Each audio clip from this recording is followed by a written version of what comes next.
Olá, amigos da leitura. Hoje o Clube de Leitura se reúne para falarmos sobre a obra O Ensaio sobre a Cegueira, de José Saramago. Antes, por garantia da Lei nº 13.709, de 2018, a LGPD, Lei Geral de Proteção de Dados, salientamos que os presentes nessa reunião, para todos os fins de direito, autorizam a utilização das imagens e vozes constantes em gravações, fotos e filmagens decorrentes da participação na reunião do Clube de Leitura do Tribunal de Justiça, Emeron, nesse dia 1º de 4 de 2025.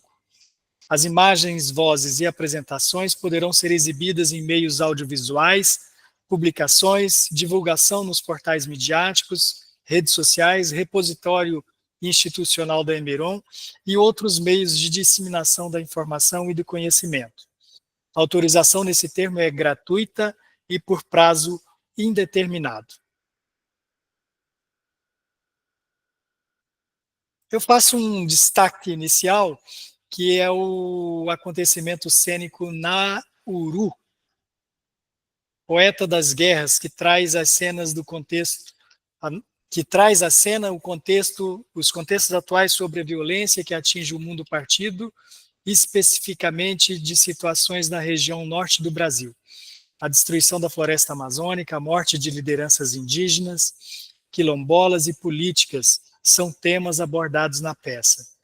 Nauru apresenta o espírito da floresta que indica caminhos para nos tornarmos armas poéticas e políticas, enfim, para adiarmos o fim do mundo.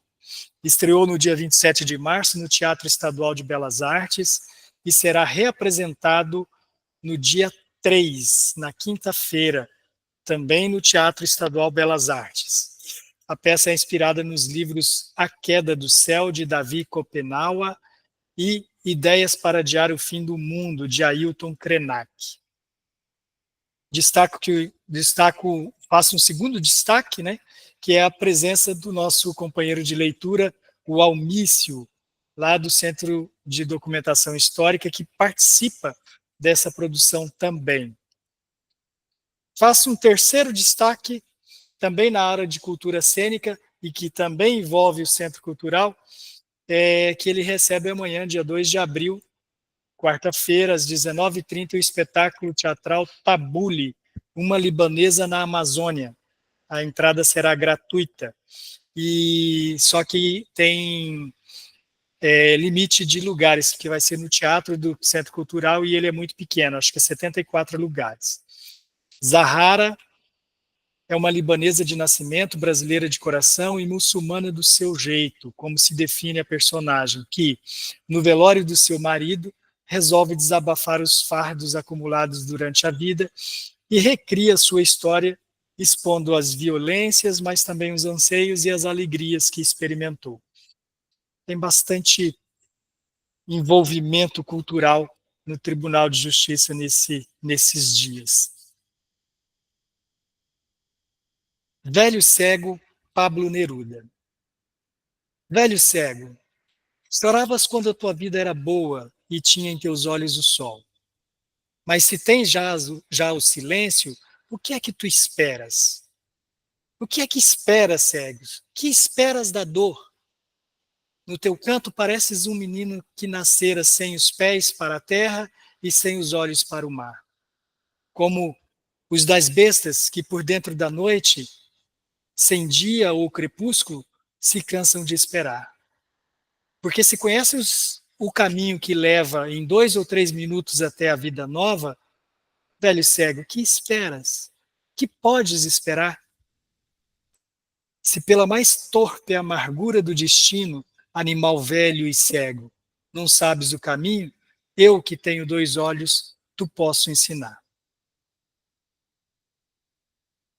Esse texto ele é bem curioso porque o protagonista desse texto, né, a voz que fala nesse texto, ele busca desespero, no desespero pela morte, né? O curioso é que o tempo todo repete a palavra esperas, né? Que tu esperas, Então, permanece a esperança, apesar do cego não falar nada na poesia, o que é mais manifesto, o que é mais saliente é a espera, né? Então, como da espera decorre a esperança, né? Eu creio que a resposta para essa pessoa que procura um resultado imediato e que esse resultado o tire dessa, esse observador enxerga no cego essa dor e tentando tirar dessa dor de uma forma abreviada, né? Na verdade, a poesia traz outras repetições aqui que não a dor, que é, no caso, a esperança. Na busca por um texto para trazer para essa reunião, para trazer para vocês um texto que fosse, que trouxesse uma convergência com o que a gente, viu, com o que a gente estudou, que foi o ensaio sobre a cegueira do José Saramago. Nessa busca, que acabei selecionando Pablo Neruda, eu me deparei com um texto maravilhoso do Jorge Luiz Borges, que eu até já trouxe um Jorge Luiz Borges aqui uma vez, que foi sobre a Biblioteca de Babel. Eu trouxe para vocês e nós conversamos a respeito sobre a biblioteca. Eu fiz algumas referências sobre ela. Eu não lembro em qual reunião que foi. Mas eu me deparei com um texto do Jorge Luiz Borges, que é Siete Noches. Esses 7 noites são conferências que o Jorge Luiz Borges deu depois que ele ficou cego. Ele deu algumas conferências, e essas conferências foram reunidas num livro chamado Siete Noches. E das conferências é A Cegueira. E ele termina esse texto, A Cegueira, de uma maneira maravilhosa que eu peço a liberdade de apresentar para vocês mais um texto, porque daí eu fiquei na dúvida se o que eu fazia com Neruda, né? Maravilhoso o texto do Neruda, mas quando me deparei com esse texto, eu falei, não tem como, vai ter que ir também, porque o texto é incrível. E ele diz assim: um escritor, um artista, ou qualquer pessoa deveria ver nas coisas que lhe sucedem uma ferramenta, como uma ferramenta. Deveria pensar que tudo que lhe é dado com alguma finalidade. O que lhe acontece, inclusive as humilhações, fracassos, desgraças, é lhe dado como uma argila, como matéria para a sua arte. É preciso tentar beneficiar-se disso. Tais coisas nos foram destinadas para as transformarmos, a fim de que, a partir das circunstâncias dolorosas de nossas vidas, possamos fazer algo de eterno, ou que aspire a sê-lo. Se um cego pensar dessa maneira, estará salvo. A cegueira é uma dádiva. Pense no crepúsculo. Ao cair da noite, as coisas mais próximas desaparecem, exatamente como o mundo visível se afastou de mim, talvez para sempre. A cegueira não é uma desgraça total, é mais um instrumento que o destino ou a sorte colocou no meu caminho. Eu achei lindíssimo isso, e a princípio alguns podem julgar que é muito poliana, né? Mas eu não vejo assim, eu vejo porque ele era um cara esperançoso. Nesse texto, nessa palestra mesmo, vocês verão que ele diz assim: eu espero que a ciência me alcance, né? Que ainda vai chegar o momento em que a ciência vai reverter a cegueira. Então ele tinha esperanças, mesmo ele dizendo tudo isso, ele não matou a esperança de um dia voltar a ver a luz. Ele começa falando das cores, e ele vai falando, eu sinto falta do vermelho. Daí ele vai falando, o vermelho em francês é escarlate, em inglês é scarlet, né? E daí ele vai dizendo, e ele vai dizendo em outras línguas como é que é dito o vermelho. E ele fala como é bonito essa retratação, e como ele fala, eu ainda vejo o verde e o cinza. E ele vai falando sobre enxergar verde e cinza, né? Verde, ele não fala cinza, ele fala nevoeiro, né? Um nevoeiro. Eu sinto o verde e o nevoeiro. Aqui no livro também começa pelo nevoeiro, né? E eu achei lindíssimo o texto dele, essa mensagem que ele traz, e que ela não deixa, apesar de, se a gente for um pouco, não perceber toda a beleza desse texto dele e formos um pouco exigentes e falarmos, não, o texto está poliana demais, né? Eu não vejo dessa forma, eu vejo um texto lindíssimo e cheio de esperança, mesmo trazendo esse traço de conformismo ao dizer que foi uma dádiva e tal.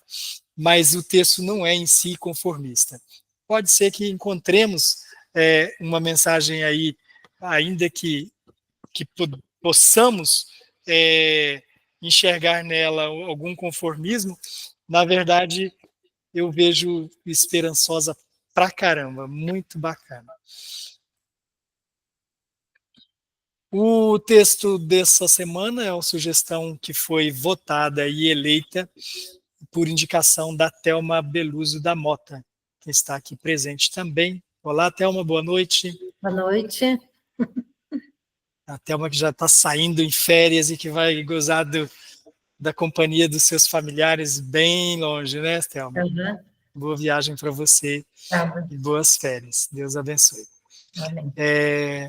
José Saramago nasceu na vila de Azinhaga, no concelho de Galegã, oriundo de uma família de agricultores. Eram seus pais José de Souza, que posteriormente foi polícia.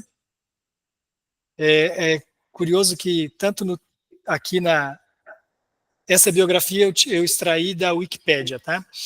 E vou dar os créditos aqui, porque na Wikipédia a biografia dele é bastante extensa, porque separa a parte biográfica, a vida, a morte e as suas obras, e a repercussão das obras, as adaptações e tudo, então ficou bem extensa.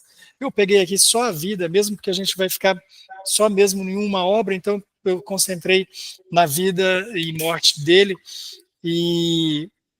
mas o que eu estava falando, que me tirou do texto, foi que o pai depois se tornou polícia, né? Tanto no texto quanto aqui na biografia, eles não falam policial, né? Eles falam polícia. Lá no texto também, quando tem os dois polícias que efetua as primeiras abordagens aos cegos, né? Que depois eles vão também para reclusão lá, eu não me lembro agora como é que ele chamou, quarentena, que vão lá para a quarentena, eles também são chamados de polícia. O polícia tal, o polícia tal, né? Não são chamados de policiais ou policial, é polícia, como a gente fala no português no Brasil, né? Sua vida é passada em grande parte na cidade de Lisboa, para onde a família se mudou em 1924. Ele nasceu em 1896, tá?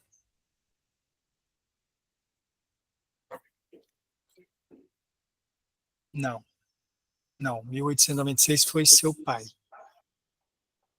Ele... 1896, é ele mesmo. Menina, eu peguei a biografia aqui e não fiz as contas, tá errado.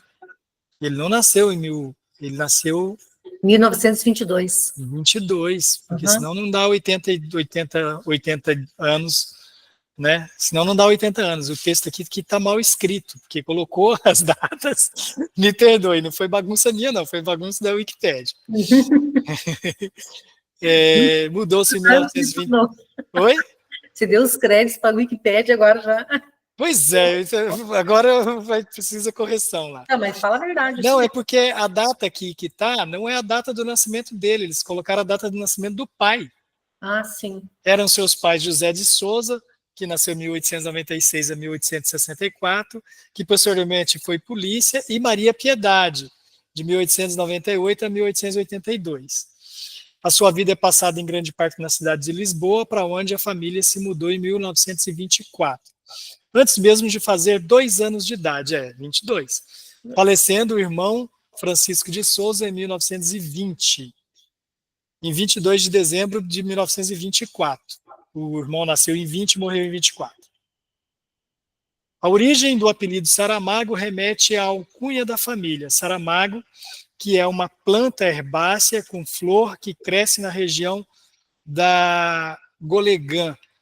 A data de registro de nascimento de José, o conservador, erroneamente registra a criança com a alcunha pela qual se conhecia a família, no caso Saramago. Demonstrado desde cedo o interesse pelos estudos e pela cultura, sendo que essa curiosidade perante o mundo o acompanhou até a morte.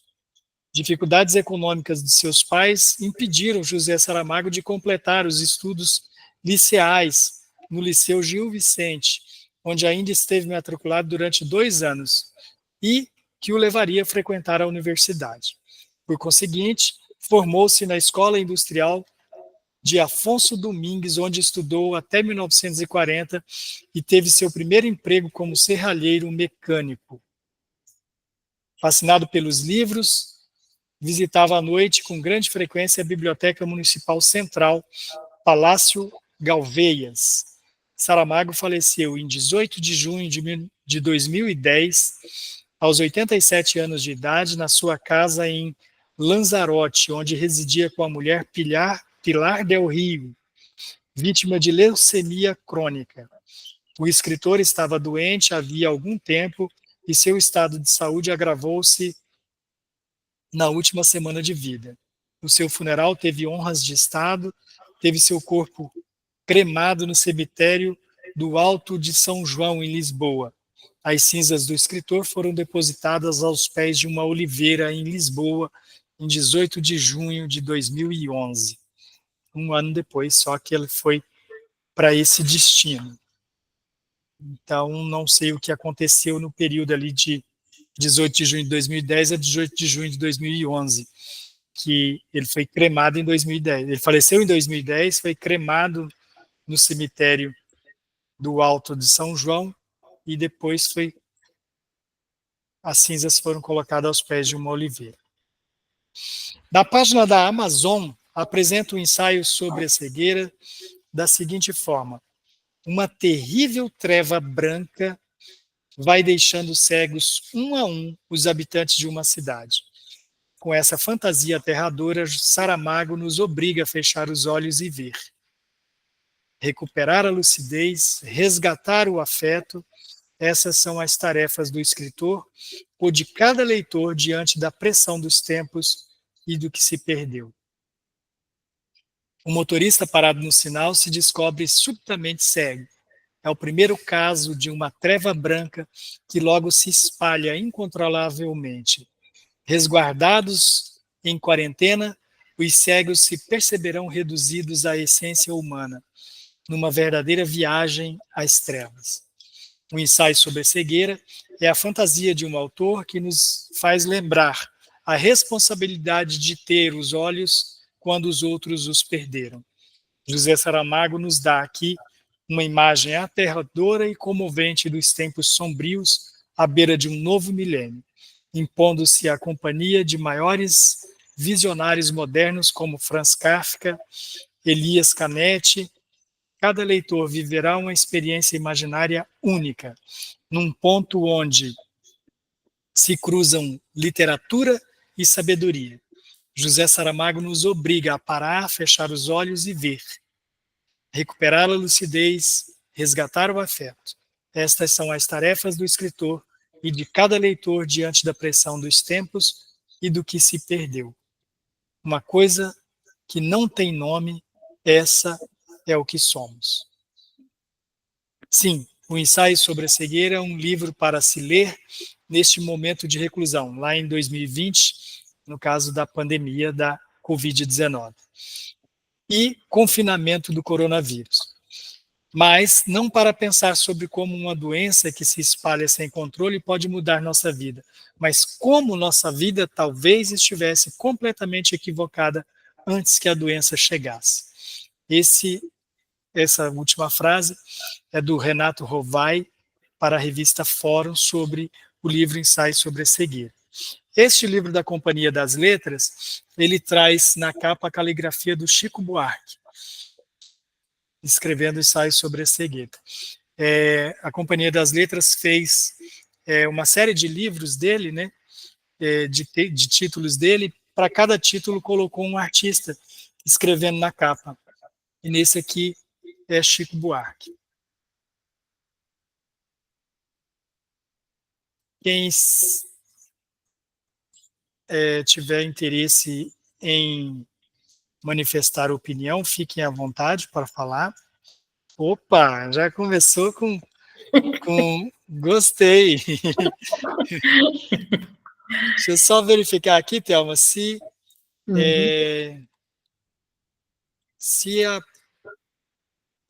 a página de frequência está funcionando para os internos do TJ. Eu vou disponibilizar aqui no chat para que possam registrar a frequência. Thelma, por favor, pode falar enquanto os outros registram a frequência no... Então, tá. Então, um livro de 310 páginas, com uma escrita totalmente diferente, né? Que a gente está acostumado. Mas eu não achei difícil ler esse livro, porque ele não tinha parágrafo, não tinha, assim, aquele diálogo que você sabe que está falando, falou a pessoa e respondeu ele, né? Não tinha essas particularidades, só que que me prendeu, entendeu? Me prendeu totalmente, você não quer parar de ler.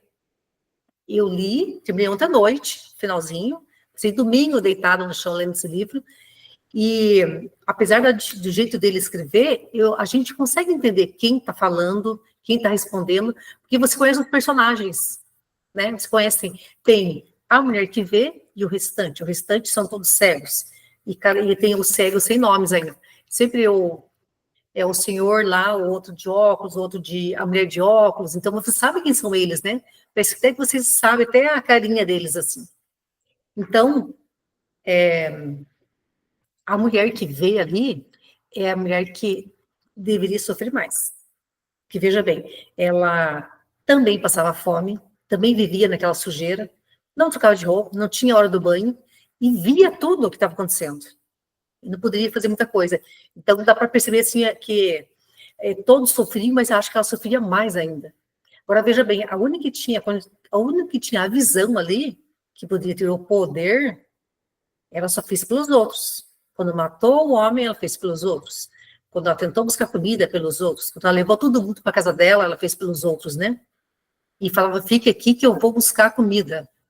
Então, todo o esforço dela, que ela tinha esse poder da visão, ela fez tudo em prol do próximo. Ela tinha muita empatia e muito poderosa, né? Porque, né, a gente nem imaginava que ela tinha todo esse poder aí, essa coragem, né, esse atrevimento.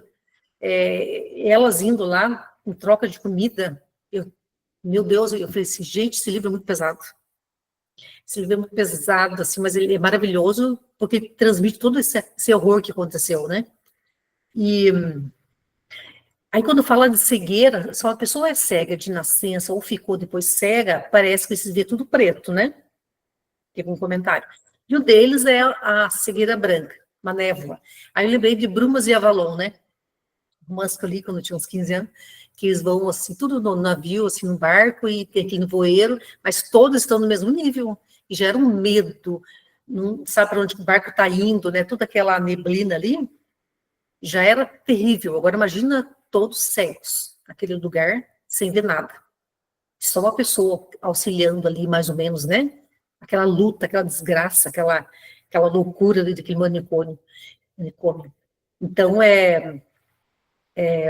eu achei formidável, porque os comentários que o Saramago faz ali, quando falar de uma pessoa ou de outra, ele fala sempre assim sobre... Ele utiliza várias vezes a palavra cego, fala do olho várias vezes, né? Cego é aquele que não vê. E tem várias frases que ele colocou, que eu vi que ele repetia várias vezes, olhos, tipo, olha onde anda, olha onde pisa, né?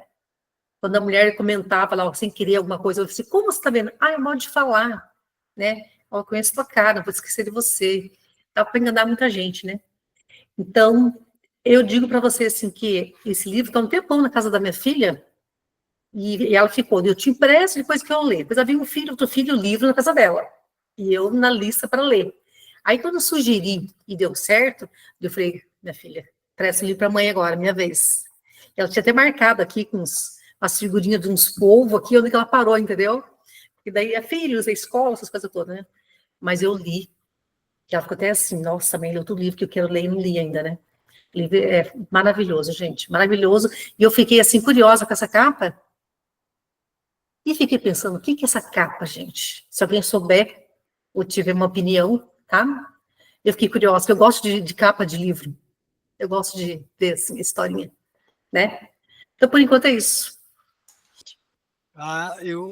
Obrigado, Thelma, pela participação. Quem outros interessados em falarem, pode já ir se inscrevendo, viu, gente? Eu já havia lido esse livro há uns 15, pouco mais de 15 anos atrás, e eu li, ele tinha essa capa que você tem aí. E eu fiquei curioso também, mas eu não soube definir a capa, não. Agora fui ler de novo, né? E como aconteceu com você, que você leu numa pegada aí, 2 pegadas, aconteceu comigo também. Eu acabei lendo ele agora e acabei lendo num dia, eu li o livro, porque o livro é encantador, e você entra naquele mundo e não tem como largar a leitura. Você quer o tempo todo estar lendo. Fernandes, só Pode falar. complementar um pouquinho aqui. Você não para de ler livro, sabe por quê? O que me pegou, eu ficava pensando assim, ela vai ficar cega também ou não? O mundo vai acabar ou não? Aí, quando ela chegou na varanda e foi tomar banho do banho da chuva, né? Ah, é linda aquela cena, Muito quando tá bom, ela e a muito amiga, as tempo que três. não se banhavam, né? E eu pensava assim, ela vai olhar para aqueles prédios e alguém vai estar olhando para ela, porque alguém deve estar ali naquele mundo, naquele país, Vou se também curar deve, agora. mas não teve, né? Não teve, não Não teve. teve. Então, daí, e a cena deles, ela queria buscar água, daí uma dela falou assim, não, mas tem uma garrafa aberta em tal lugar. Ele lembrou, né, no apartamento deles lá depois. Ela foi buscar água, ele botou em copos, aí tomaram como se fosse uma coisa mais chique do mundo, né? Água purinha. Água, eles bebiam aquela água assim. Quanto tempo não tomavam água, né? Uma água limpa, pura, de gole em gole, né? Não teve um momento de tomar uma água assim. Então foi bonito de ver assim a confraternização naquele momento, né? A união de todos eles ali. Bacana, bacana. Eu Uhum. também gostei muito daquela cena. Eu achei ela maravilhosa e eu achei que tem uma coisa muito sutil ali, que é a relação das duas, da mulher de óculos, a mulher do óculos escuro e a mulher do médico. Eu acho que houve ali uma sintonia que muito bonita e muito sutil que ela chega a falar, né? Eu sonhei com você, já 2 noites que eu sonho com você, né? Então ele tratou dessa questão com muita sutileza. Ô, Eliakim, eu gostaria de ouvir sua opinião, porque ao que parece o que ela disse sobre a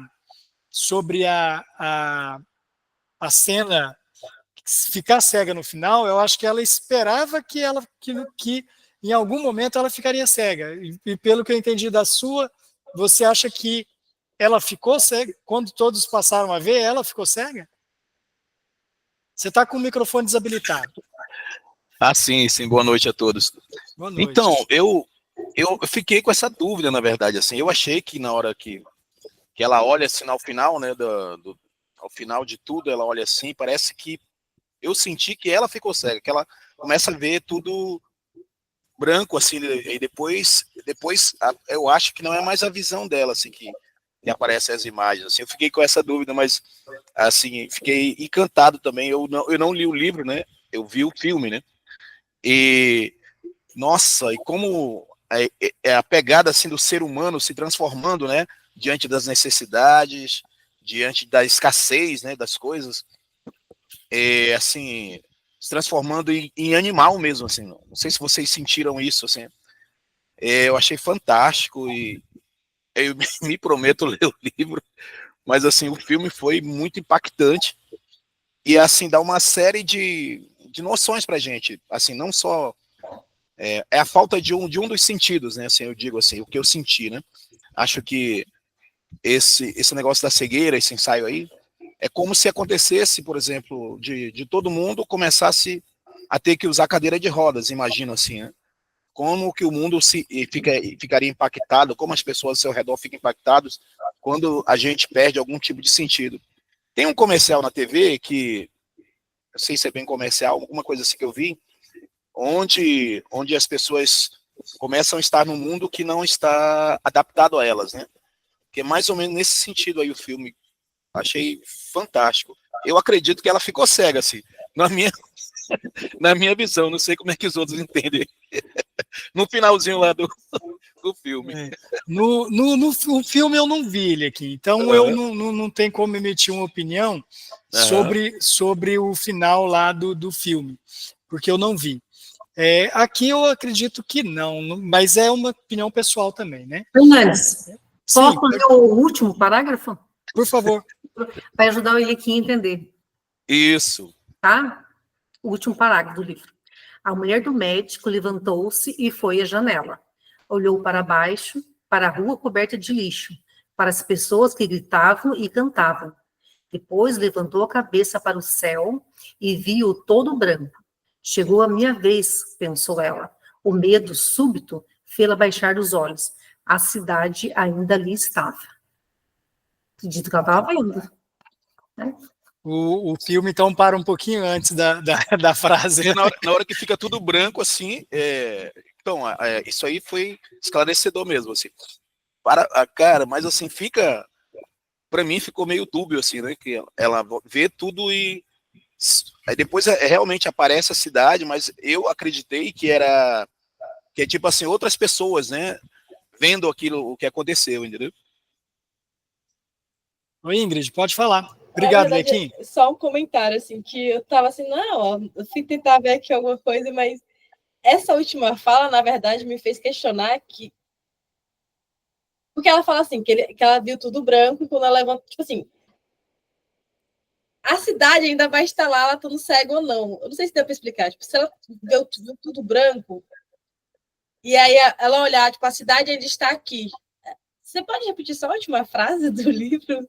A cidade ainda está aqui ou ainda vejo a cidade? Desculpa, gente, é só porque... Eu vou ler para você. Posso ler para você? Depois levantou a cabeça para o céu e viu-o todo branco. Chegou a minha vez, pensou. O medo súbito fê-la baixar os olhos. A cidade ainda ali estava. Não dá para saber, na verdade. Realmente, não esclarece, né? Tá sem som. Não, só finalizando, porque assim, como ela viveu aquilo tudo, tipo, as pessoas estavam cegas e a vida continuou, tipo, o mundo está ali do mesmo jeito. E aí eu acho que talvez realmente tenha chegado o momento dela, assim, de ok, chegou o meu momento, mas o mundo continua. Certo. Obrigado, Ingrid, pela participação. Eu estava conversando aqui antes de começarmos, né, com a Ingrid, e eu fico cobrando dessas pessoas. Por que elas não participam da reunião? Tem sempre uma boa opinião a expor e não participam falando. Eu quero falar menos, eu quero que vocês falem mais. Quanto a quem quiser falar, pode levantar a mão, tá? Por favor. Achei que a Ana Lúcia ia falar, vai falar? Só vou dizer que por favor. O medo permeou ela desde o início, né, de ficar cega. Então, lá no final, ela continuava com medo, né? Mas eu sou da turma que acha que não, que meio que voltou ao normal a partir daí, né? Porque ela tinha muito medo de ficar cega. No início, ela tinha medo de fechar os olhos para dormir, porque ela tinha medo, porque ela achava, na cabeça dela, ela achava que a cegueira viria quando a pessoa dormia, né? Então, no começo, lembra lá no manicômio, ela ficou uns vários dias sem dormir, sem fechar os olhos, porque ela tinha medo de ficar com a cegueira. Agora, assim, só já tocando em outro assunto, essa metáfora da cegueira, a gente chega à conclusão, como a Thelma disse, que você fica meio em dúvida se é melhor você, entre o mundo todo indo por um caminho, você fica com medo de ser a única que não está indo por aquele caminho, né? Nesse mundo nosso de meu Deus hoje mesmo, né? Está todo mundo indo para o caminho. Você fica com medo de enxergar determinadas coisas, porque realmente o preço de enxergar é maior do que o de ficar cego, né? Então é isso. Eu assisti o filme também, muito bom. Só um pouquinho assim que você tocou no assunto, desculpa aí, mas assim, você tocou no assunto que na hora que ela vê o marido dela flertando com a colega e ela faz o seguinte, assim, era melhor não ter visto isso, não era melhor estar cega, né? Cara, muito bom mesmo. E aí, só comentando assim, tipo, que talvez ela enxergando ali, ela serviu, né, como uma espécie, tipo, ela foi ajudando o pessoal e tal. E aí eu acho que chegou o momento de ela não precisar da ajuda, assim, de ajudar as pessoas, e o mundo se tornar do jeito que estava de novo. E aí, no caso, ela seria a pessoa que não enxergaria. Assim, tipo, agora é o momento nesse sentido que a Ana falou assim, não, eu vou escolher não enxergar, sabe? Eu já ajudei todo mundo, eu sei a situação que é, eu vi tudo. Tá todo mundo bem agora, gente? Agora eu que vou me recolher, tipo, cansei, assim, sabe?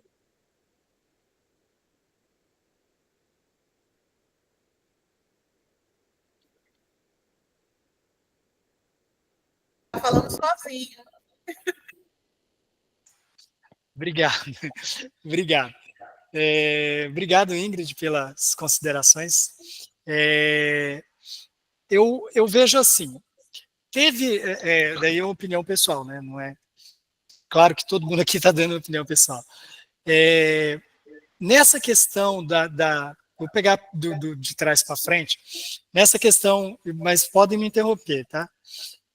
Nessa questão levantada pela Ana Lúcia, sobre ser preferível não enxergar, tem um momento em que ela, deixa eu localizar aqui o meu, tem um momento em que na página 102, tem um momento em que ela diz assim, o mundo todo está aqui. Tem razão, o mal é sermos cegos. A mulher do médico disse ao marido, o mundo todo está aqui dentro. Daí ele faz uma brincadeira e fala, nem toda a comida está lá fora. Daí, o que eu acho? Nesse momento em que ela coloca o mundo todo ali dentro, logo em seguida em que o velho da tarja preta, esqueci como é que chama, o velho da tarja preta traz o rádio.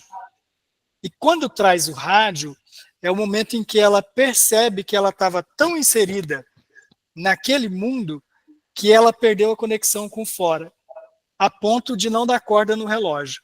Ela perdeu noção do tempo quando ela integrou aos presentes ali. Por mais que ela tivesse esse superpoder de poder ver, ela, ao se integrar a eles, a fazer parte daquele mundo, ela esquece do mundo lá de fora, e isso, a metáfora ali para nos mostrar isso, é o relógio, é quando ela se não percebe mais que ela tinha que dar corda, ou que ela tinha que dar corda, que ela precisa, que existia um contador de tempo na mão dela. Ela não percebe isso. Quando ela escuta as notícias pelo rádio, é a hora que ela se toca, que daí ela vê a hora, escuta a hora pelo rádio, né? E ela percebe que há dias ela não dava corda no relógio.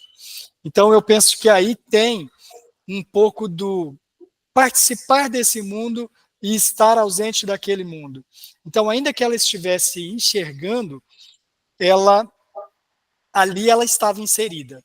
Naquele momento ela estava inserida. Ela deixa de estar inserida quando ela está pensando em questões externas. Quando ela está pensando na hora da comida, ali ela já não está pensando na hora da comida, ela está pensando na comida que está ali, que eles têm que acessar aquela comida, né? E uma questão que fica muito visível nesse quesito é a questão utilitarista, né? O como as pessoas valem pelo que elas produzem, que é ainda linkando com o que a Ana Lúcia falou.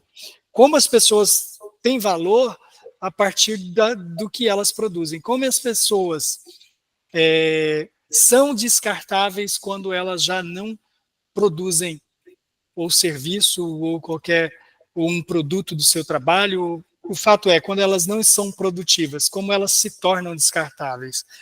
E aí, creio ser também uma metáfora esse livro ser uma metáfora, esse mundo que a gente visita aqui, ser uma metáfora da realidade, né? E nessa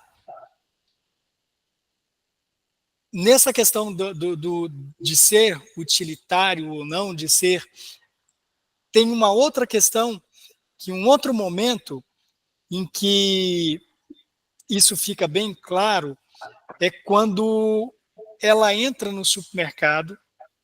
Ela entra primeiro numa loja, antes de entrar no supermercado, ela entra numa loja, e nessa loja ela não encontra, a loja não tem nada comestível, não tem nada para se alimentar. É uma loja que é de eletrodomésticos, que é de aparelhos que facilitam, já passo para a Tilha aqui, aparelhos que facilitam a vida das pessoas, né, que tornam a vida mais fácil e que torna a nossa vida mais como eu diria, facilita a nossa vida. Esse que é mesmo o termo. E eu estou procurando aqui a anotação que eu fiz. Está na página 217, é isso que eu estava procurando. E como essas perfumarias, que a gente dá o nome de perfumarias, né? Eu preciso comprar um mix para bater o meu suco, né? Vivemos a vida inteira fazendo suco e agora você precisa de um mix dentro de casa. Chega na sua prateleira, tem aquele monte de coisa. O processador, tem o liquidificador, tem o mix, daí tem um outro batedor, tem um outro que eu não sei nem o nome, e aquele monte de coisa que são essenciais porque o comercial de televisão falou, porque daí quando ela entra naquela loja, estava tudo lá. E é a loja que ninguém mexeu. Está tudo nas prateleiras, está tudo ali. Porque não. Quando você se despe dessas futilidades, fica só a parte essencial da vida, essas coisas deixam de ter qualquer importância, coisa que gastou-se um rio de dinheiro para ter, né? Investiu-se tanto de esforço de trabalho para adquirir determinadas coisas que daqui a pouco não tem. Quando como nós vimos no nosso último encontro, né, da Ana Cláudia, que tratou desse momento que antecipa a passagem, né, como algumas coisas passam a ter tanta importância. E aqui, no caso, era a sobrevivência, não era a morte, não era um acerto com os vivos sobre a minha passagem para o outro lado. Mas eu me manter no mundo dos vivos, como isso perde importância com essas invenções. William, pode falar.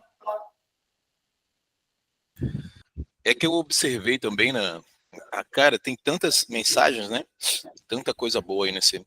Eu observei também quando as pessoas estão imersas aí no conflito, né? Elas se esquecem de observar o lado, as outras coisas, um contexto em geral, né? Assim, tinha um conflito lá entre o piso, né, das mulheres lá e o piso do terceiro andar, uma coisa assim, né? E aí eles esqueceram dos seguranças, essa briga deles, que tanto é que na hora que eles foram sair do prédio estava aberto, não tinha mais ninguém vigiando, e eles não observaram isso porque eles estavam imersos no conflito deles ali, na briga entre eles, entendeu? Eu achei muito tocante também para a gente refletir. Hoje em dia a gente tem muitos conflitos, né, na nossa vida, assim, e é interessante se a gente sair um pouco daquele nosso, né, para observar um macro aí, talvez a gente encontre mais saídas, né, sobre a nossa vivência mesmo. Ok, aqui, obrigado pela participação. Retorne sempre que achar que deve. Realmente, a questão dos conflitos, né? A gente... Pode falar, Luz. Eu achei Oi, muito... Ai, não, peraí. Peraí, é a Luz que estava falando. Ah, deixa eu desligar aqui, peraí. Tá, eu sou a Luzia. Ah, Luzia, tá só a Luz ali, desculpa. Não, mas tudo bem, pode ser Luz, eu gosto. Obrigado pelo retorno aqui nas reuniões. Ah, sim. Então, quando eu posso. Então, o que chama É atenção, bem-vindo. né, é a questão, como que em momentos de sobrevivência, em momentos de conflitos, né, de extremidades, observar como que o ser humano reage, né, e os comportamentos, porque vão ter aqueles que vão ajudar, né, que vão, que nem a Thelma falou, que nem vai dar o que você tem pelo outro e tudo, mas também vão ter aqueles que vão chegar a extremos, né, de violência e em nome dessa sobrevivência aí, só que vão além também, que daí acaba não sendo só uma questão de sobrevivência, comer e se alimentar, mas porque veja que tem a parte em que as mulheres são violentadas, tudo, né?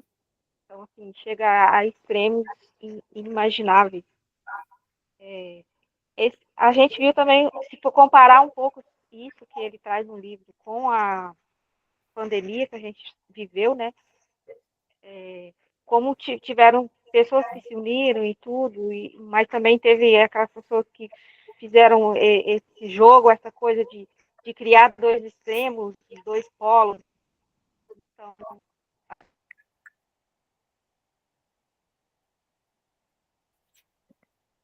Ô, Luzia, seu áudio sumiu.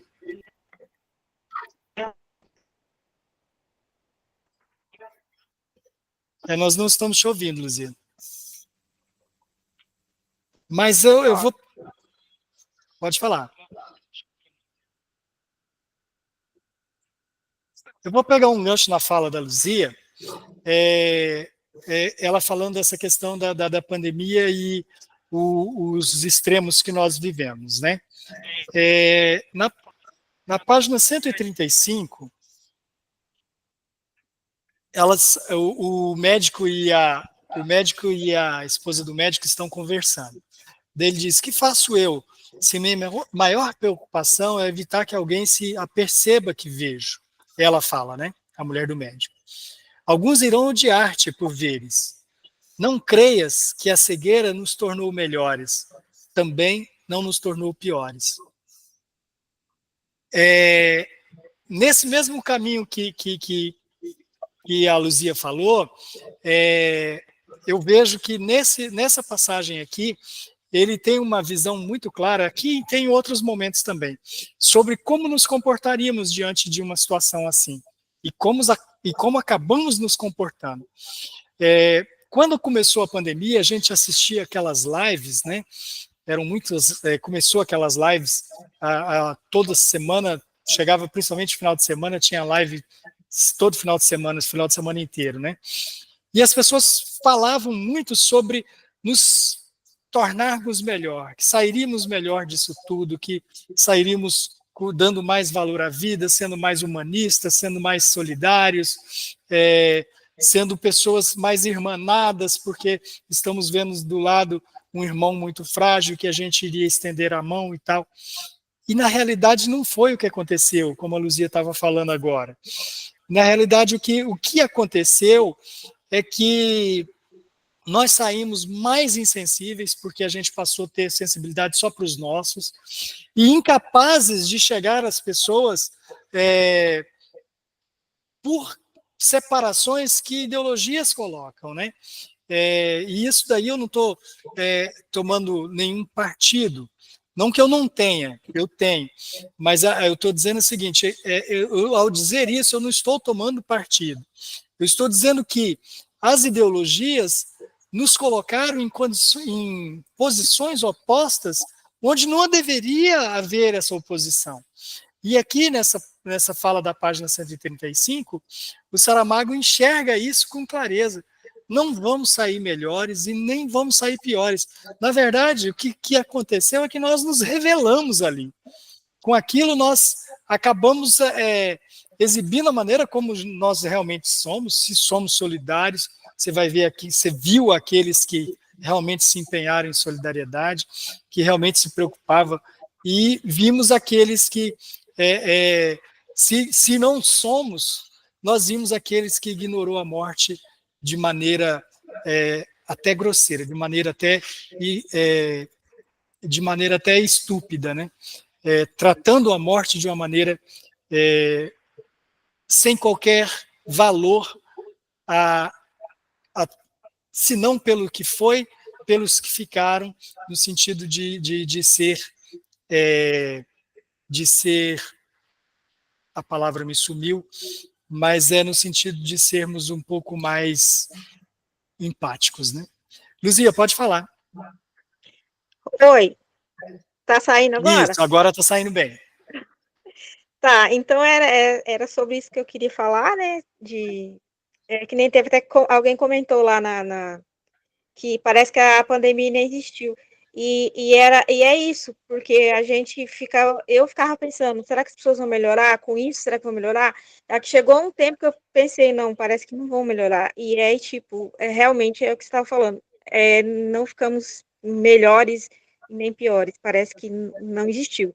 Então, hoje a gente vê sequelas do que aconteceu, mas ainda ninguém fala sobre isso.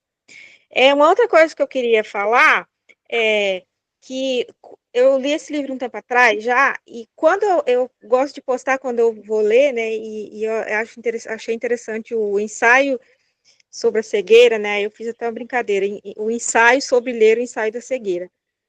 E postei. Aí teve um amigo meu que comentou, né, aí ele falou assim, nossa, lendo livro de ateu.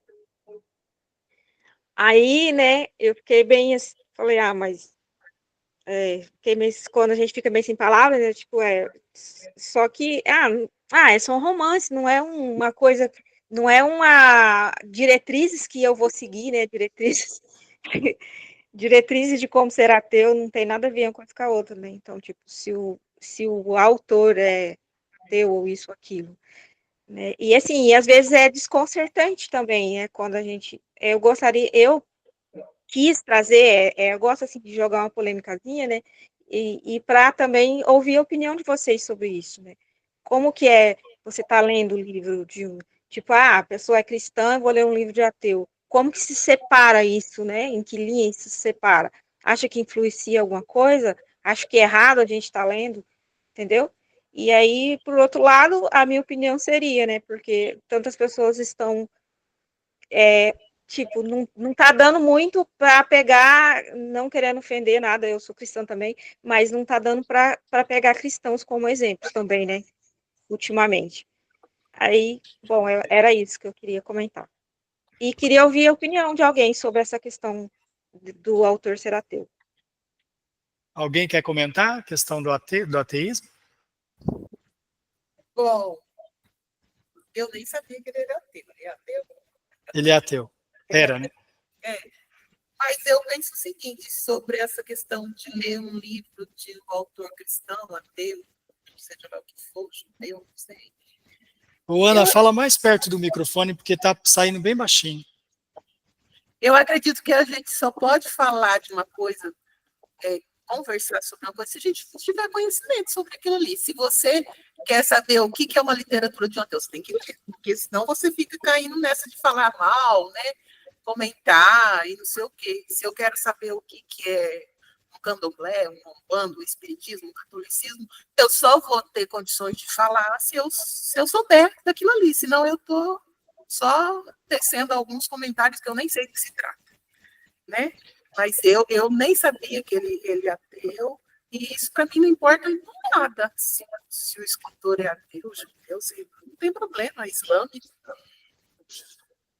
Eu vejo assim, Ana e Luzia, ele não faz nenhuma pregação pelo ateísmo, mas algumas coisas acontecem nessa obra. Por exemplo, ali está todo mundo passando por momentos de muita dificuldade, e você não tem nenhum personagem nesse livro que clama. Eles usam interjeições, tipo, ah, meu Deus, sabe, usam várias interjeições, mas não tem nenhum momento em que algum deles clamem pelo Criador ou pela proteção divina. Não tem nenhum deles que faz isso, os personagens não fazem. Então, nesse sentido, eu acho que isso não é uma militância pelo ateísmo. E tem, na página 75, uma fala dele que diz assim, o médico estava diante do espelho e já estava cego, né? Então ele começa a refletir sobre o espelho. Daí ele fala, estar diante de um espelho, olhar uma mancha escura difusa e poder dizer, ali está a minha cara, o que tiver de luz não me pertence. Eu ao ler isso aqui, eu acho que ele me remeteu, eu acho não, né? Ele no caso me remeteu a Coríntios 13, quando ele pega e fala assim, em Coríntios fala, porque agora vemos por espelho e enigma, mas então veremos face a face. Agora conheço em parte, mas então conhecerei como também sou conhecido. Naquele momento, ele não se reconhecia no espelho. O que ele encontrou era o que ele enxergava do interior dele. Então, eu vejo que ali ele traz uma definição desse trecho, desse versículo 12 do Coríntios 13, ele traz uma definição do que é ver face a face. Porque eu sempre achei complexo entender o que é ver face a face do Coríntios 13. Apesar de ser um texto que dá para você saber do que está falando e tudo, mas o versículo 12, para mim, trazia esse enigma. O que está falando? Que ele fala de ver por enigma, e depois quando ele faz esse gesto na frente do espelho, ele me remeteu a Coríntios 13 e me trouxe luz sobre o que o Coríntios 13 tratava, o que o versículo 12 do Coríntios 13 tratava, de que ele falava de diante do espelho, sem os olhos naturais, sem os olhos da visão material, eu me enxergaria como eu sou. E as outras pessoas também, porque até a mulher de óculos, quando ela começa o namoro com o velho do tapa-olho, isso é posto em discussão. Você vai gostar realmente dele? Ele fala, eu sou um velho careca de cavanhaque, e daí de barba branca e tal, e ela pega e fala que ela estava gostando dele. Eu acho que não, eu acho que ela estava gostando da mulher do médico. Mas eu acho que o tempo todo traz essas informações. Penso eu, né? Mas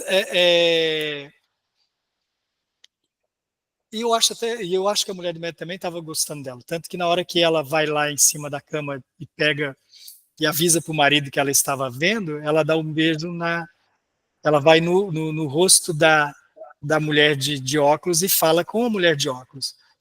Fala para o marido, fica aí. E vai conversar com ela.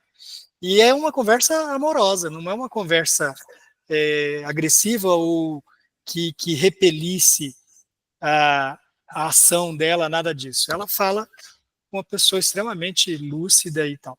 Mas eu vejo dessa maneira. Então, respondendo à provocação da Luzia sobre como ver nesse livro algo de ateu, eu não vejo. O que ele trouxe para mim, na verdade, eu sinto a ausência do clamor, isso eu vejo, porque eu não vi as pessoas clamando. Mesmo nas ruas estavam cheias de gente, chegava nos mercados lotados de gente, você não via um clamor. Havia interjeições. Meu Deus, o que eu faço agora? Mas não havia Deus me cura, Deus, não havia uma oração. Isso não houve em nenhum momento e nenhum personagem. Thelma, pode falar. Então, respondendo a Luzia, quer dizer, falando sobre o que a Luzia estava indagando, sobre religião, né? Então, a gente fala de Deus, Jesus e tal. Agora, veja bem, o livro mostrou todos os séculos. E a Bíblia fala, conhecereis a verdade vos libertará. Então, no livro tem uma pessoa só que vê, enxerga. a realidade como é. O restante todos não enxergam a realidade. E a única que conhece a verdade fez por todos. Mais ou menos comparando, Jesus não fez a mesma coisa? Era o único que sabia qual era a verdade e morreu pelos outros. Tipo assim, ele fez tudo pelos outros, né? Amar o outro, perdoar o outro, não dever para o outro, não trair o outro, não roubar o outro, não mentir para o outro, tudo para o outro, né? Então, se você pegar esse personagem dela, que ela conhecia a verdade, que ela via, né? E ela fez só pelos outros, mais ou menos parece ali a história, né, de Jesus e as pessoas. Ele falava, aquele que não conhece, que não tem nenhum pecado, atire a primeira pedra, mais ou menos isso, né? Eu fui longe com o pensamento agora. Mas é assim, Eu acho. né? Mas é que a religião, ela pega assim uma linha e afunila, né? Tipo assim, ó, nós aqui não doamos sangue, tá, gente? Ou nós aqui só usamos véu, ou nós aqui não trabalhamos no sábado, então eles vão limitando. Agora, quando fala do Criador, você pode fazer um curso de como fazer tal coisa, você não precisa praticar aquilo, só aprendeu, né? Então, conhecer de tudo inteiro o que é bom. Então, você tem que ter sempre assim, tipo, posso ler esse livro? Você está lendo um livro de um escritor, agora você já está analisando e condenando o escritor porque não é como você, né? Então, aqui foi o lance de você ler um livro de um escritor. Né? Não tem a lógica sobre se ele é ateu, né? Igual a Ana Lúcia falou, também não sabia. Conhecia mais as obras dele. Mas quem ele escreveu um livro, a gente está lendo, debatendo sobre a cegueira, né? E se, tipo, ensaio sobre a cegueira, e se todos perdessem a visão um dia, como seria o caos, né? Ou como se tirasse o ar do mundo, como foi a pandemia, as pessoas não respirar. Se ficassem 24 horas sem ar no mundo todo, acabava o mundo. Mas teve, né? Ou imagina, todo mundo vai parar de andar amanhã. Como seria? Então ele fez assim uma suposição, ensaio sobre a cegueira. E se todos perdessem a visão? E se todos fossem ignorantes? E, né, e nessa massa de todos ignorantes, ainda todos cegos, que não estão vendo a verdade, e ainda eles formam grupos de tipo assim, vamos derrubar aquele, vamos se aproveitar da situação, e se aproveitaram mesmo, né? Nossa, por maldade, se aproveitaram mesmo. Aí veja assim, então, não consegui comparar Deus ali, Deus está acima de tudo, assim, não consigo comparar ele assim, posso fazer isso, posso ler isso, consigo fazer isso, mas... Obrigado, Thelma, eu acho.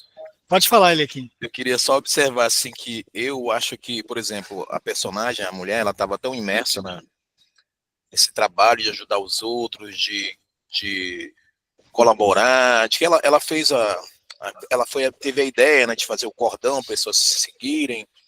Ela teve a ideia de, assim, ela não contou para ninguém, a maioria que ela que ela enxergava, aliás, né? E ela foi dando o que ela podia, né, para ajudá-los e tal.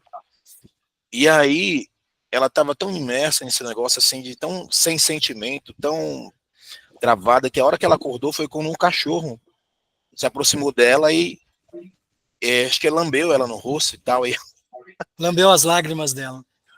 foi aí que ela voltou para si, assim, para a humanidade dela. Eu acredito assim que eu senti isso, né, no momento assim, que ela voltou assim, nossa, tô tão, tipo assim, tô tão cética, né, que a gente tava falando de religião aí, né, tá tão cética, tão travada naquele momento de conseguir comida, de não sei o que e tal, e ela voltou assim para um sentimento naquela hora que o cachorro lambeu ela, assim, ela até abraçou ele, e aí ela até deu um carinho no marido depois, né, que ela tava tratando ele com distanciamento, assim, né, tal. Depois que esse cachorrinho lambeu as lágrimas dela, que ela voltou para esse sentimento, entendeu, assim. Foi muito delicado esse momento, assim, eu senti que às vezes a gente também se perde, né, nessas missões, nesses trabalhos, e acaba não tendo aqueles... Tava cega, na verdade, né, que nem uma coisa aí. Tava cega pela missão dela. Acho que foi muito bacana isso aí também. É lindo, Eliakim, essa cena, e depois o cachorro adota ela, né? Verdade. O Tá, cachorro ele segue, né? Segue junto com É. eles, né? Pra casa e tal. segue, e ele deixa a matilha. Ele tinha uma matilha com quem que ele acompanhava e que ele se alimentava. Para ele, alimento tinha. Ele faltava para ele era o afeto humano, e ele encontrou, ele elegeu ela ali e segue ela, e nela ele encontrou isso, né? E foi acolhido pelo bando dela, né? Pode falar, Ana Lúcia. No filme aparece uma cena que eu não estou lembrada, que tem um povo orando numa igreja e as imagens todas com as vendas. Quem assistiu o filme? No livro também tem. Que está todo mundo. E daí todos os santos.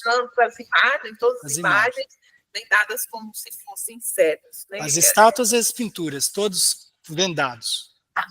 Aí tem um comentário, né? Que eles falam. Aí eu não consegui entender aquilo ali que eles falam. Não sei se você lembra. Eu não lembro. Por que daquilo ali? Não lembro exatamente, que é ali que acontece que ela consegue alimento, né? Porque ela estava voltando do porão lá do mercado. Daí ela para na igreja e ela entra na igreja, até lembra que o cachorro não podia entrar, fala dos ancestrais do cachorro. Daí ela entra na igreja e ali com o cachorro, né? E é o cachorro que arruma lugar para ela, porque estava todo mundo. E ela começa a fazer uma reflexão, né? Começa a falar algumas coisas. Daí a pessoa do lado se incomoda, porque ela estava falando sobre o padre. Que padre que fez isso, que cobriu todos os... E daí a pessoa do lado se incomoda, que o padre não fez isso. Daí começa a bagunça, né? Quando ela... Mas eu não lembro exatamente. Thelma, pode falar. Eles estavam saindo daquele mercado que não tinha mais nada para pegar, né? Sim. Aí eles estavam tão cansados que ela não podia exigir que eles continuassem a andança deles lá, porque eles estavam bem fracos, precisavam de alimento. Aí ela olhou para frente e viu a igreja. Ela falou, a porta aberta. Assim, vamos lá descansar. Aí quando entraram, tinha bastante gente, né? Bastante gente lá, sérios. E ela viu que estavam todos os santos lá, as estátuas lá de venda nos olhos, não sei o que lá. Daí ela comenta isso aí, alguém pergunta assim, como você está vendo? Onde você viu fala uma coisa dessa, que alguém colocou venda nos olhos dos santos, né? Aí, falando ali para a Luzia agora, né? Na Bíblia também fala, né? Os santos não ouvem, não choram, não sentem, não olham, né? São somente estátuas. Fala na Bíblia, né? Um lugar fala sobre isso. Né? Que não é para adorar deuses feitos de barro ou de estátua, porque eles não vê, não sentem, né? São feitos ali de barro só. Então, de repente, eu também quis mencionar alguma coisa referente à Bíblia, né? Saramago, de repente. A descrença dele, daí de repente ele... Pode não acreditar, mas ela sabe da existência, né? De Deus. Eu vou fazer um outro comentário sobre o que Eliakim falou, que é sobre as mulheres. E também tinha sido falado, o Eliakim falou sobre isso, e a Thelma falou uma vez lá no começo, na primeira fala dela, e depois ela voltou a falar novamente sobre as mulheres. Linkando com o que o Eliakim falou, na verdade, as mulheres é que sempre resgatam ali não é só a mulher do médico. Na verdade, todo socorro vem pelas mãos das mulheres. Foi quando eles foram privados de comer pelos maldosos. Quem foi lá e se entregou para toda aquela... para que elas tivessem comida foram as mulheres. Através das mulheres é que o alimento retornou para os alojamentos. Foi também através das mulheres que o vidro foi retirado do joelho daquele rapaz que estava procurando o alimento no chão e ele ajoelhou em cima do vidro. Foi uma mulher que foi lá e tirou. As barricadas na frente do alojamento dos maldosos, quem vai lá e põe fogo é uma mulher. E foi um sacrifício, né? Ela se sacrificou por todos, ela morreu ali queimada também. Então, todas essas ações de resgate que acontecem na história é uma mulher que está promovendo. Não é só a mulher do médico. As mulheres ali têm um papel importante. No alojamento da que é onde está os primeiros cegos, né, onde está o médico, a esposa, a mulher de óculos escuros se deita com pelo menos 3 homens ali. E é ali que ela começa o afeto pelo velho da venda nos olhos, né?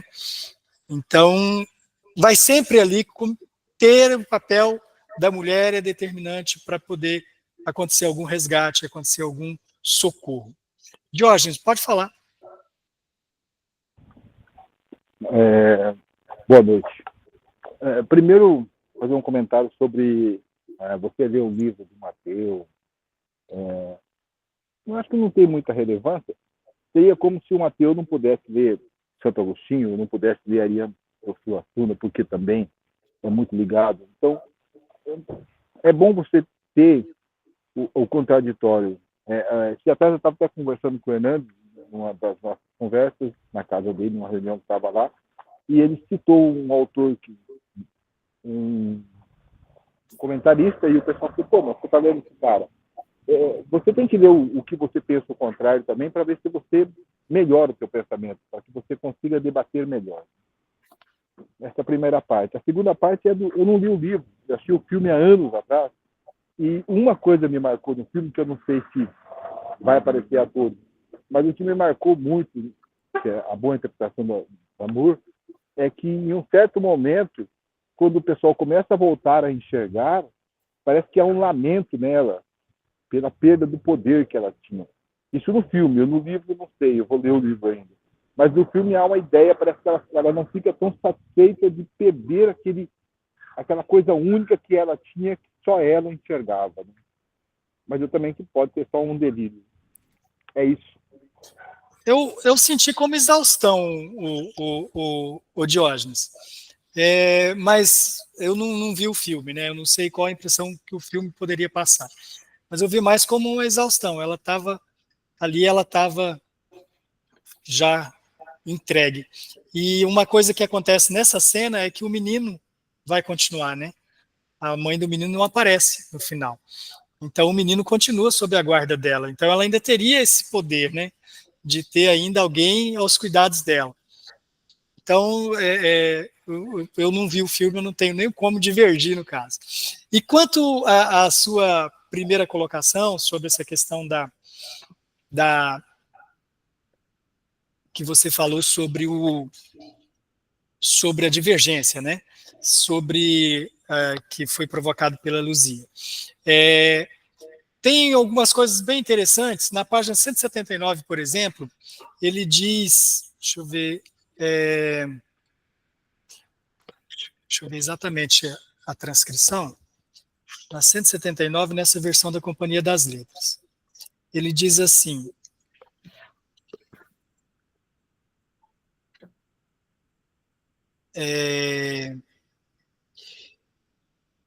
que vos fizeram lá, ora? Nem para uma, nem para outra deveria haver resposta. Ela morreu, simplesmente. Não importa o que, perguntar de que morreu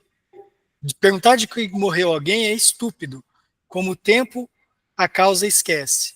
Só uma palavra fica: morreu. E nós já não somos as mesmas mulheres que daqui saímos. As palavras que elas diriam já não podemos dizer nós. E quanto às outras, o inominável existe. É isso, o nome. É esse o nome.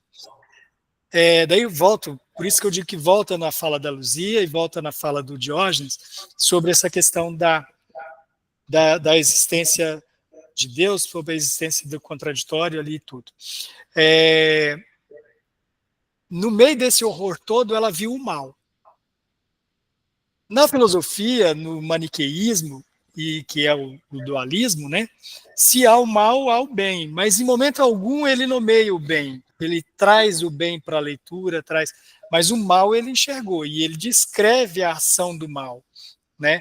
Nesse bacanal que eles fazem com elas, né?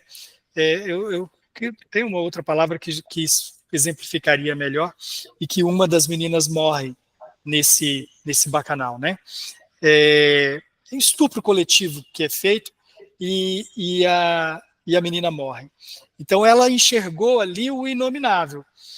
E eu não sei se isso tem a ver com céu e inferno, né? Se aí ele reconhece a existência de um inferno, mas chama a atenção pelo reconhecimento do mal.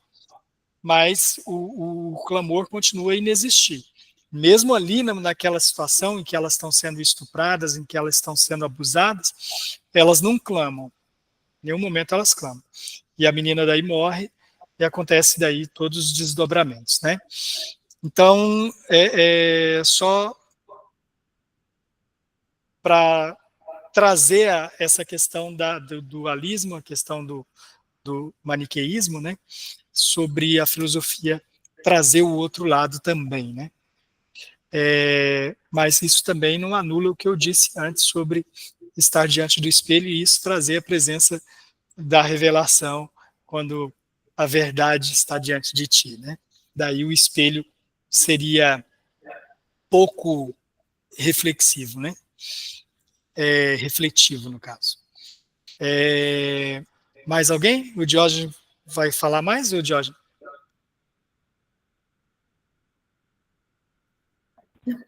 Não. Ficou aqui apertado aqui. Erro. Agora, também na fala da Thelma, ela falou sobre a mulher do médico falar, a mulher do médico enxergar. Por que da mulher do médico enxergar? Ele fala num momento, lá na página 152, ele vai dizer assim, de que me serve ver? Ela falando, de que me serve ver? Servir-lhe para ver o horror mais do que pudera imaginar alguma vez. Servir-lhe para ter desejado estar cega. Nada senão isso. Então, a própria personagem faz uma reflexão sobre a existência dela nessa história, nesse universo. Qual o motivo de ter uma pessoa com visão naquele meio? Eu vejo que ela é a testemunha de todos esses horrores e de toda a maneira como a sociedade, como a humanidade reagiria nesse contexto. Então, precisava de alguém com olhos para enxergar e nos contar. Ela é o canal que traz a nós as imagens que aquelas pessoas não estavam vendo. Precisava que existisse um com olhos ali para poder nos dizer como aquelas ruas estavam. Como o cheiro, tudo bem, que o cego poderia dizer como acontecia com o sol depois da chuva, com o fedor dos rejeitos humanos. Como aquela latrina ficava, como ela estava no primeiro dia, né, e como ela ficou depois, que não dava para entrar. Pessoa, todas essas questões que só o olhar iria, por mais que eles sentissem, mas só o olhar iria poder nos mostrar como estava o chão daqueles alojamentos, como eram as suas roupas, como eles... tem um momento que ela volta com a roupa, com a camisa toda rasgada, ela já não tem mais a parte superior da roupa, só tem uns trapos. Não é suficiente para cobrir a nudez dela. E ela aparece dessa forma diante dos outros. Se não tivesse o olhar dela para nos mostrar isso, todos poderiam estar nus, né? Tem um momento que eles estão nus ali, né? Mas só o olhar dela é que traz para nós essa visão. Eles ainda existia, para vários ali, ainda existia o pudor de se trocar. Tem um momento que a mulher do primeiro cego não quer tirar a roupa na frente dos outros. Na hora do banho, lá no apartamento do médico, ela não queria tomar banho na frente dos outros. E nem deixou que o marido fizesse também. Mas estavam todos cegos. Então tinha aquele... só o olhar dela é que dizia para nós, como as 3 mulheres tomaram banho na chuva, como uma coisa que não ficou dita ali, mas ficou sugestionou, né, de que a mulher dos óculos é que lavou as costas do velho de tapa-olho, né? Então, mas o fato é que a gente viu aquela cena, né? A gente viu ele tomando banho. Então, se nós vimos ele tomando banho, alguém tem que ter visto. Se foi a mulher dos óculos escuros que lavou as costas do cego, nós não teríamos essa imagem, porque ela não estaria no banheiro, que ele estava tomando banho na banheira, né? Então fica aquela sugestão, que talvez ela tenha ido lá lavar as costas do... Depois que ela aceita o namoro com ele, a gente começa a acreditar que ela teria lavado as costas dele. Mas, se ela está ali, como diz na página 152, para que ela possa trazer para nós, mostrar os horrores, acho que foi ela que viu que o velho precisava lavar as costas. Pode falar, Thelma. Antes do velho tomar banho, ela foi tomar banho lá com as duas meninas, né? Porque estava chovendo. E eu acredito que ele tomou banho na varanda também. Não, foi numa banheira. Ela derrama, ela coloca os baldes de água na banheira dele. Ah, no banheiro? Foi no banheiro, numa banheira. Ah, tá. Achei que era na varanda. Ele senta na banheira, daí ele ainda lava o tapa-olho dele lá dentro com a água da banheira. E alguém se aproxima e lava as costas dele, né? E lava as costas dele. Então, Então, quando você falou que ela nos conta os horrores que ela tá vendo, a personagem que vê, ela não conta tudo para eles, né? É tudo tão feio que ela não comenta com eles que ela tá vendo, pessoal. Quando estava na rua já, ela viu umas situações bem feias e não contava para eles, né? Ele falou, o que foi que você está olhando? Ou ela comentou alguma coisa. Ah, nada não. Quando tinha uns cachorros comendo o homem lá, né? Sim. E daí, também, mesmo lá na situação, ela olhava assim, e nem tudo ela contava, porque era feio demais, né? Inclusive, quando ela viu o marido dela com outra mulher lá na cama, diante de tudo aquilo, aquilo não era nada, né? Aquilo ali era uma coisa tão pouca, diante de tudo que ela estava vendo, né? Que parece que não afetou muito ela, assim. E daí, quando estava no apartamento, ainda sem banhar, tiraram as roupas, ela botou no saco e levou para a varanda, né? Daí ela pegou roupa para todo mundo, dava certo mais ou menos, e todo mundo se vestiu. Aí ela, estava todo mundo nu, foi vestindo as roupas, né? E ela, porque a pessoa não conhecia bem a roupa, então ela foi e se abaixava e ajudava o pessoal a se vestir, né? Eu achei, assim, tão bonito. Ela ajudando. A Thelma disse bastante coisa e bastante coisa muito pertinente. E na sua primeira fala, Thelma, você falou sobre a questão da pontuação, né? A obra do Saramago toda, ela é escrita dessa maneira, né? Ela não, ele faz uma pontuação diferente, né? Ele não, a gente vê ali que tem horas que ele tem na página 14, por exemplo, que é logo no começo do livro, ele diz assim: então o Sóico perguntou para dentro, vírgula. Daí começa com letra maiúscula. Estais aí? Ponto. Daí começa com letra maiúscula. Ninguém respondeu, vírgula. E ele, vírgula. Letra maiúscula. Era o que eu dizia. Isso aqui num texto formal, estais aí seria parágrafo, travessão e letra maiúscula. Ele não coloca o ponto final na pergunta ou interrogação. Ele põe uma vírgula e começa com letra maiúscula na mesma linha. Daí, de novo, na outra, e ele, ninguém respondeu, e ele, ou seja, a fala volta para ele. Quem perguntou, estais aí, diz, era o que eu dizia. Sem travessão, e antecedido pela vírgula, e com letra maiúscula, e sem nova linha, na mesma linha. Então, isso ele faz ao longo do texto os diálogos construídos dessa maneira. Nunca usa travessão, nunca usa interrogação. A interrogação, você percebe a pergunta pelo contexto.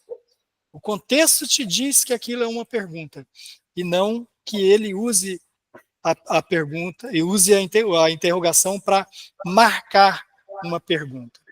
Isso tem na página 68, tem na página 70, está lá nessa página 14 que eu já me referi, que eu citei aqui, né? E outra característica que a Thelma falou também, e que também não é só da obra, é uma característica, não é dessa obra, é uma característica de toda a obra do Saramago, é a questão de não usar os nomes próprios para os personagens, né? Por quê? Porque, como foi dito aqui pela Ana Lúcia, que isso aqui é uma metáfora, né? O que ele escreve, em regra, é metáforas, né? Ele está fazendo a metáfora da vida, a metáfora do... Então, ele não usa aqui também as metáforas, ele não usa aqui os nomes próprios, isso é uma característica. Então, ele vai aparecer personagens como a mulher do médico, a rapariga de olhos escuros, o menino estrábico, o primeiro cego, o médico, o polícia do primeiro cego, o cão de lágrimas. Então, que é o cão que lambeu as lágrimas, né? Então, ele vai colocar assim, lá na página 48, você vai ver, os outros cegos chegaram juntos, e daí vai dizendo quem são esses outros cegos. Nenhum deles tem nome. Todos são de forma genérica para poder ter essa... e sendo assim de genérico, ele numa... Esqueci a palavra que a Ana Lúcia usou, numa... que eu falei agora? Tá mudo o seu microfone, Ana Lúcia. Metáfora. Isso, numa metáfora, isso serve para todos nós, serve para toda a humanidade, né? E daí ele não nomear com nomes próprios. Thelma, pode falar. Sobre esse tipo de escrita, nós lemos um livro ano passado que tinha isso também, né? Sim. E daí... Eu não lembro qual, mas lembro que a gente dissertou sobre isso, sobre essa questão de... Mas a gente leu de boa também, né? Da pontuação. E outra, no livro Vidas Secas, tem personagem, o homem, a mulher, o filho mais novo, o filho mais velho, e o cachorro. O cachorro é o único que tinha nome, Baleia. Né? É questão de humanizar o animal e deram o nome dele de alguém do mar, porque eles vivem na seca, né? E tratar as pessoas como se fosse assim, tipo, o bicho ali, né, sobrevivendo na seca. Então ficava filho mais velho, filho mais novo, homem, a mulher, o soldado. Eram os personagens, né? Não tinha nomes. Só o cachorrinho que tinha nome, que era Baleia. Thelma, isso que você fala é muito pertinente. Na página 64, ele vai dizer assim, tão longe estamos do mundo que não tarda que comecemos a não saber quem somos, nem nos lembrarmos sequer de dizer-nos como nos chamamos. E para quê? Para que iriam servir-nos os nomes? Nenhum cão reconhece o outro ou se lhe dá a conhecer pelos nomes que lhes foram postos. É pelo cheiro que identifica e se dá a identificar. Nós aqui somos como uma outra raça de cães. Conhecemos-nos pelo ladrar, pelo falar, pelo resto e refeições. Cor dos olhos, da pele, do cabelo, não conta. É como se não existisse. Então, ele aqui nesse parágrafo, ele fala exatamente o que você resumiu aí. Tanto pela ausência do nome, como pela animalização. As duas coisas estão contidas nesse parágrafo, né? E você teve a perspicácia de nos trazer essa referência. Gente, está maravilhoso, tem outras coisas que poderíamos falar. Tem um momento que ele fala no livro sobre estar privado da própria sombra, que eu acho aquilo assim doloroso, que ele fala das luzes amarelas e que elas não emitiam sombra. Então você vai vendo nestas metáforas como a privação era cruel, como ela era totalizante, como ela não tinha onde deixar de alcançar. Eram geral. Mas com toda essa dor, com todo esse drama que esse livro traz, é um livro maravilhoso de se ler, é uma reflexão maravilhosa de se fazer, e ele traz muitas reflexões, porque o narrador interfere muito nessas dores, nesse drama, né? Então, é muito bom de ler, e como eu disse aqui, logo após a Thelma tinha dito antes de mim, de que ela leu em 2 dias, eu acabei lendo também em 1 dia, por causa do quanto esse livro é envolvente. Foram várias pegadas nesse mesmo dia, mas eu acabei lendo em 1 dia por causa da necessidade de ver o fim do livro. Só uma correção aqui, e não li em 2 dias. Eu passei a tarde toda do domingo e terminei ontem à noite, mas acabando o livro. Eu levei vários dias, tá? Ah, tá. Então não foi... Você não começou ele na tarde do domingo e foi terminar ontem, não? Não, é muita coisa. Tá. Não, mas não me surpreenderia, porque o livro faz isso com a gente. Dá vontade de chegar. Né? Recomendo, viu, gente? Gente, nós já estamos com 1h30 de conversa. Eu agradeço. Eu fico muito feliz quando temos reuniões assim. Foi uma reunião que teve muita participação e eu gosto que aconteça dessa maneira. Obrigado. Boas leituras a todos. Uma boa noite. Boa noite a todos. Boa noite, gente. Até a próxima. Até a próxima. Até a próxima.